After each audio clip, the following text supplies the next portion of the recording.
Hello, my name is John Russos, and this is a Toast to My Naivety. It's all brought to you by the Here's My Thing podcast. This is episode 8 of 10, Warm Dogs and Bubbly Water. Enjoy.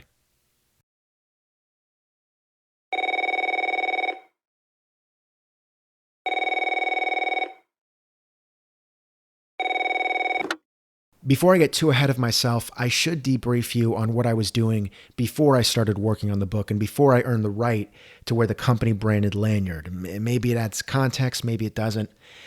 Just a couple of months ago, I was spending 5 days a week from 7:30 in the morning to 4 in the afternoon selling software at an office that let its employees bring their dogs into work.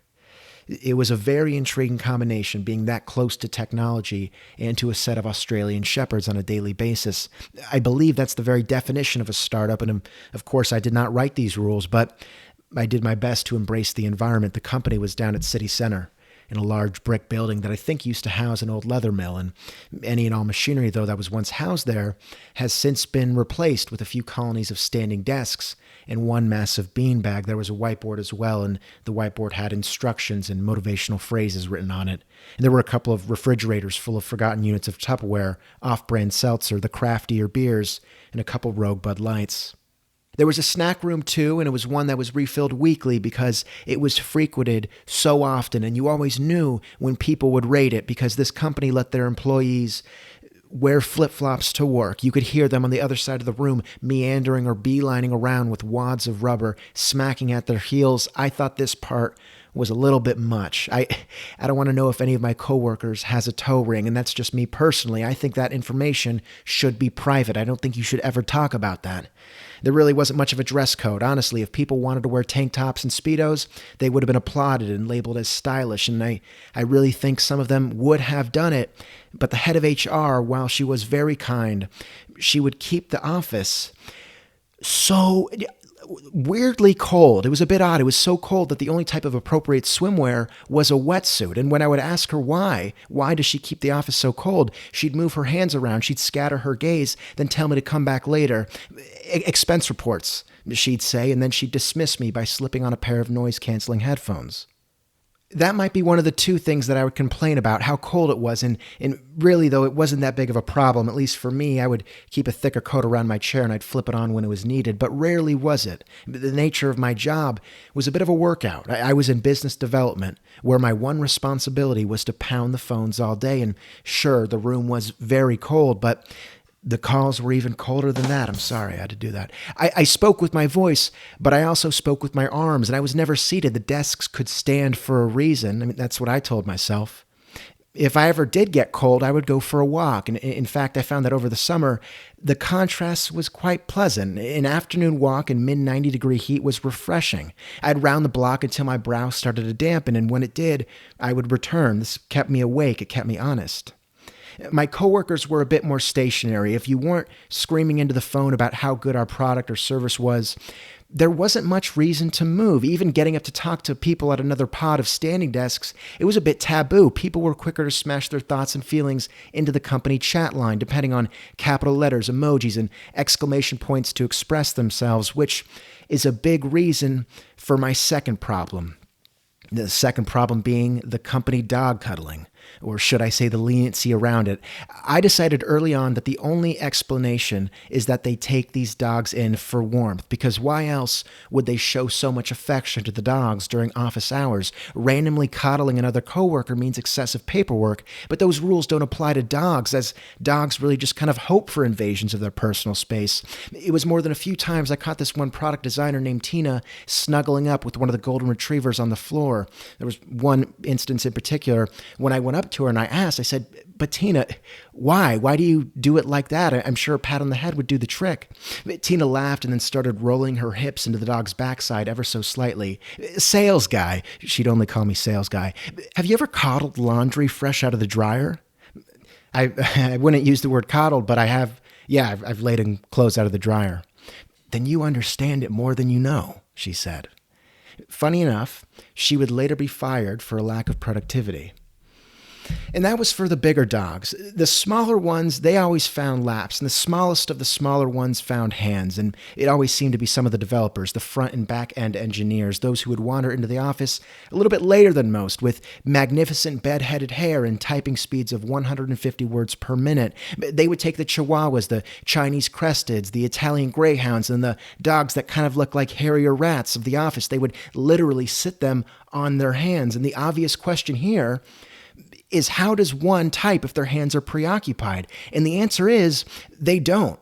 Along with this being a minor in-office health concern on the days that we'd get vegetable platters and pizza catered, it just kind of strange. I wanted to ask them if they were losing blood flow to their hands. I'd imagine it was tough to write code in anything less than 65 degrees, but surely there was another way to do things, right? The entire coding station was a rotation of lap puppies, and it would remind me of those cat cafes in Japan, just instead of cats and coffee, it was dogs and JavaScript. I instant messaged the VP of tech, and I asked him why he lets Devon's Maltese sit on his hands for a few times a day, to which he messaged back, "She likes it." And so I replied, really? To which he typed back, "Yeah, with the XD face." When these things happened, I was fine leaving it at to each his own. It didn't really affect me, and after a while, it was just a part of everyday work. I decided that this meant I must be a cat person because I seemed to be the only one who wasn't dry humping the in-office pets. And while I wasn't sure that this was a common practice at most offices, I let it be our office quirk, something to set us apart. It only became problematic when the man with the thick frame glasses was hired. I forget his name, but he was the proud owner of a glorious Newfoundland named Baker. Right when I saw Baker, I had a feeling that things might get out of control. It was how he walked in with a couple sabers of drool clutching the fur around his face, and how the fur itself was a color that you'd find piling beneath newly naked trees in autumn. I watched him walk past my desk, and I said a very quiet prayer for him, asking a higher power that they might grant him with the patience to bear a good several hundred photo ops per day, and that he might be okay with an excessive amount of cuddling. A short 3 minutes after that, I overheard one of the product designers with a higher-pitched voice say, "Holy fuck, Baker is so cozy." I looked up to see that very person spooning the Newfoundland. "Who's a good boy? Who's a good boy?" the coder asked, humming in between rhetorical questions. Over the next couple of weeks after that first episode of spooning, Baker's reputation grew to mythical heights within the engineering and customer success teams. An entire new chat room on the company server opened up, titled The Warm Dog, where people would talk about their cuddles with Baker and break down the minutia of his being, anything from shampoo scent to the cadence of his breath.